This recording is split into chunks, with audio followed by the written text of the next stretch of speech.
Now that I have been climbing over 1 year, I thought it would be cool to make an episode where I share with you the top 10 things I have learned during my first year of climbing. Now it is January and I started last August, so it's been a little bit more than 1 full year. So this is my top 10 things that I have learned in the last year of climbing. One of the first things that I experienced when I was climbing was that I had to work a little bit different than taller climbers. So in the last half year especially, I have been focusing on movements that make me reach further than I would do by just climbing as a square. So I'm twisting and bending over to reach the holds in another way that maybe taller climbers has to do. In the beginning, I just assumed that as a shorter climber, I just had to jump a little bit more. But now I have realized that it's a lot of techniques that I can use to maximize my reach. And one of my favorite exercises and techniques is to twist. So if you want to reach with your left arm, you will also bend the left hip against the wall, and then you will have a longer reach than you do by just being that square that I told you about.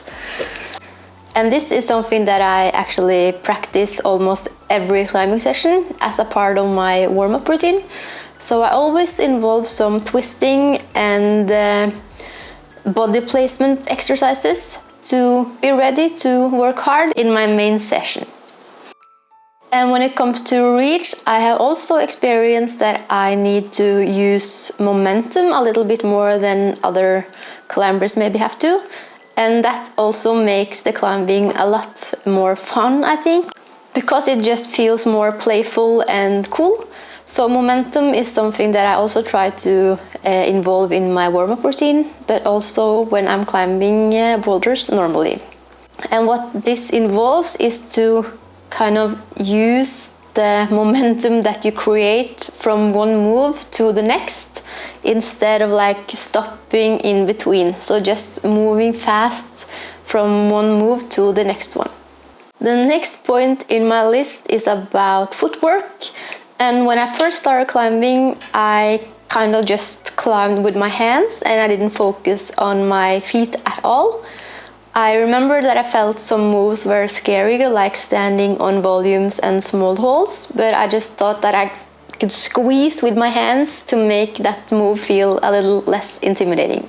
So during my last climbing year, I have learned some skills that have made the footwork improve a lot. And these techniques are best when you are climbing on volumes or super small holes where you feel insecure and afraid of slipping. The first footwork technique is the squeeze the bug technique, where you kind of imagine that you are going to kill a sweet little innocent bug with your climbing shoes at the hole that you are going to use.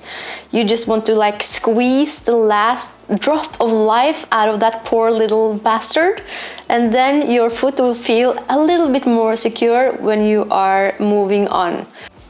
The second one I use all the time and on every kind of footholds, I think.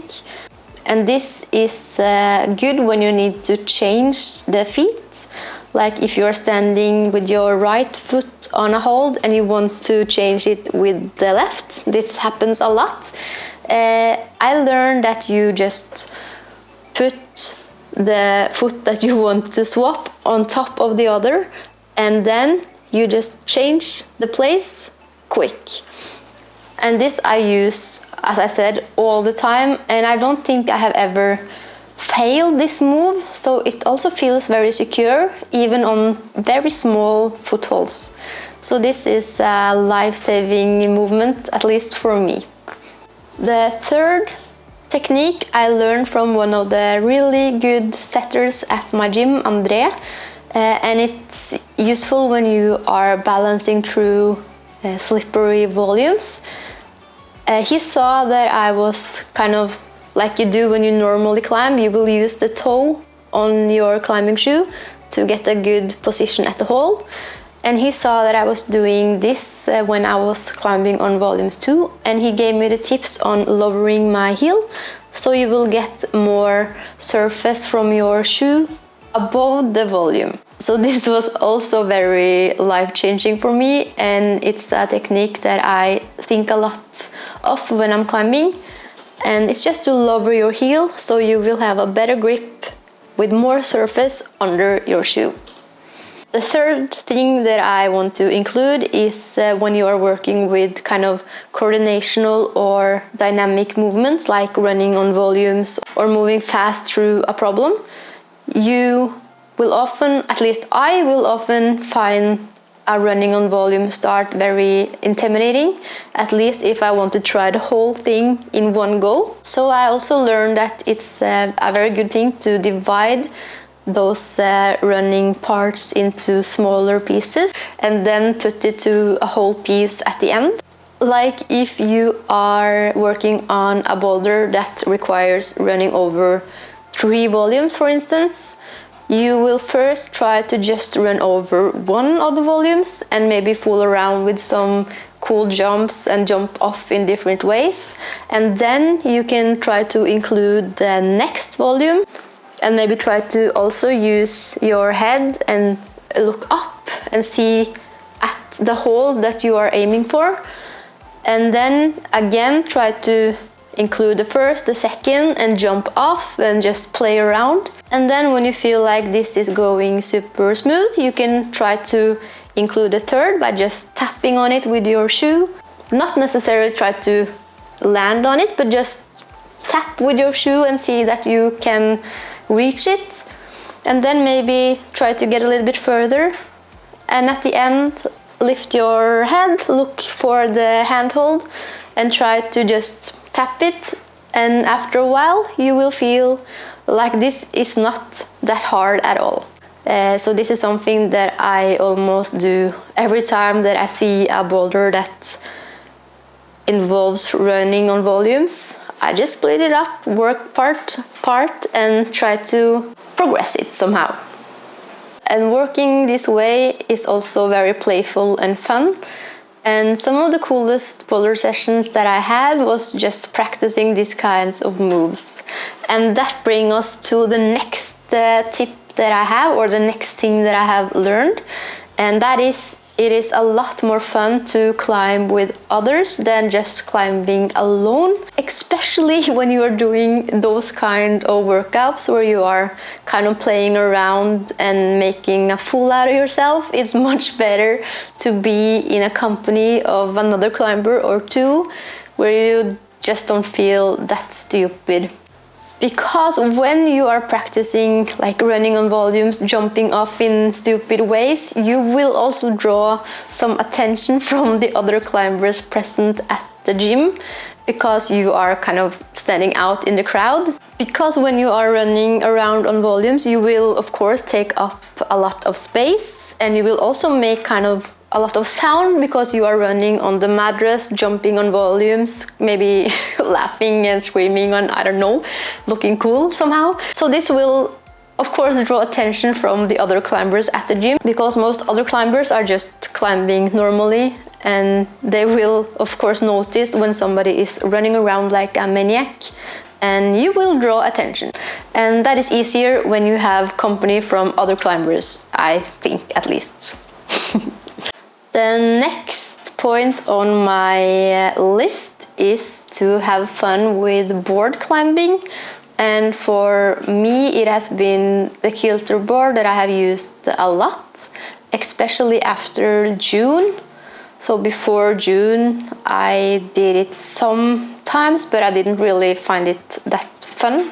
So in June, I entered a competition for climbers in Norway, where I joined the average group. You get 100 boulders or problems at the kilter, and you were going to try to solve as many as you could, or climb as many as you could.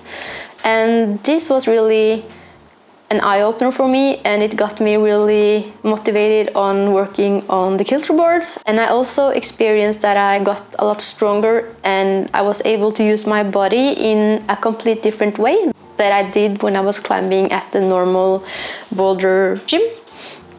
So board climbing is something that I really find valuable in my own training, and I don't do it every week, but I do it from time to time. The thing that I like the most about board climbing is that it requires other kinds of movement that it does on the normal boulder climbs. You have to place your feet kind of different, and you have to use your body to get in other positions than you normally do. And the grips are also a little harder and less good, I think. There are not that many jugs. And you will also get an increase in your grip strength. So those three things is really valuable, at least for me. But one thing that I find hard with the kilter is that it requires a lot of shoulder strength. So if I have been doing it a little bit more than normal, I can get some real shoulder pain. So you have to use it kind of careful and not get too excited. But it's a really great tool. And also when I find that I'm not that inspired climbing the normal boulders, I can always go to the kilter, and it has so many different climbs and so many cool moves. So this is also a tool to use when you're feeling a little less motivated climbing on normal boulders. Part 6. This is about something that I did a lot when I first started to boulder. It was, I went to a problem, I couldn't do the start, and I decided, okay, it's not for me, I will try something else. Maybe I couldn't do the start at that boulder as well, so I moved on. And I don't know how many cool moves I have missed because of this approach. So this 6th tips is to work on a boulder even though you can't do the start. So you try to start, it's not for me, okay, just try the rest of the boulder and you will probably get some cool moves to your climbing repertoire. Before Christmas I made this projecting video, and on that project with the purple holes, I don't know if you remember, but I wasn't able to do the start before one of the last sessions, and I still had so much fun doing the rest of the boulder, and I'm just super happy that I just didn't walk away when I understood that the start was so hard. I think working on that boulder are maybe my best climbing memories so far, and I wouldn't have that experience if I just walked away because I couldn't do the start. So try the whole boulder. The 7th thing that I want to share with you is something that I often do, but often also don't do. So this is for myself as well. And it is to reclimb a boulder you have completed over and over again, trying to make it flow a little bit faster, move a little bit smoother, or just try to move different. And I think it is a lot of good learning from doing that. And also some of the coolest sessions that I have ever had is working like this, trying to make a boulder perfect, as fast as you can, as cool as you can. Can I do some jumps? Can I make this more me? And I also tend to do this on boulders that I like. So my challenge for myself is to do it also on the boulders that I feel like, okay, I have completed this and I will never do it again. I also want to do this more on those kinds of problems. So that is my goal for 2024. Number 8 is to try boulders way above your current level. So if you're now climbing around V3, you should try boulders graded V5, V6 or even harder, just to try to learn some of the moves and work on holds that are less good than they normally are on kind of V3, V4 problems. I remember my goal for last year was to complete a V6 in rope, and I don't know if I even tried a V6 on rope, so how would I be able to send a V6? It's just, I think a lot of us have respect for the gradings and that we feel that we belong in kind of a grading box, and we just need to move out of that box and try to work on things that are harder and more difficult for us to be able to improve and move to the next level. So this is also something that I will challenge myself more on doing. I have been better the last couple of months, but I kind of tend to go to boulders that are around my flash grade, a little bit above, and not anything harder, except if I see that it can be done somehow. So this is also, even though it's something that I have learned, it's also something that I need to improve. Okay, I am now at my lesson number 9. And this one, I'm kind of curious to see how you respond. But it is about trusting your own instincts when you're climbing. And for me, that involves trusting my own feelings about how long I should be taking breaks and how many times I can retry a boulder before it is too much. I don't think I can even count all the times people at my gym have been rolling their eyes at me for taking almost 0 break and just going over and over and over again at one single boulder or move. But again, I feel that I'm doing the right thing for me and the way my body is built. But I kind of feel that I'm standing out in a negative way at the gym when I'm doing this kind of approach, because everybody else are taking long breaks, resting, and being really good. And it's not like I don't rest at all. Of course, I take some breaks, but I feel that I also can feel when I'm ready to go again. Had some big fails, like when I was projecting that purple V5 boulder from one of my earlier videos. It was a long boulder with many hard moves, and if I took 2 short breaks when working on that, I wouldn't have enough power to complete the whole thing. So when working on longer and harder boulders, I of course see the value of taking longer breaks. But it's also for me that I just want to go to the gym and be exhausted and train hard. And I do that with taking little breaks and just playing around, having fun, and trusting that I know my body that good that I can understand when it's time to do something else or it's time to stop. Unpopular opinion maybe.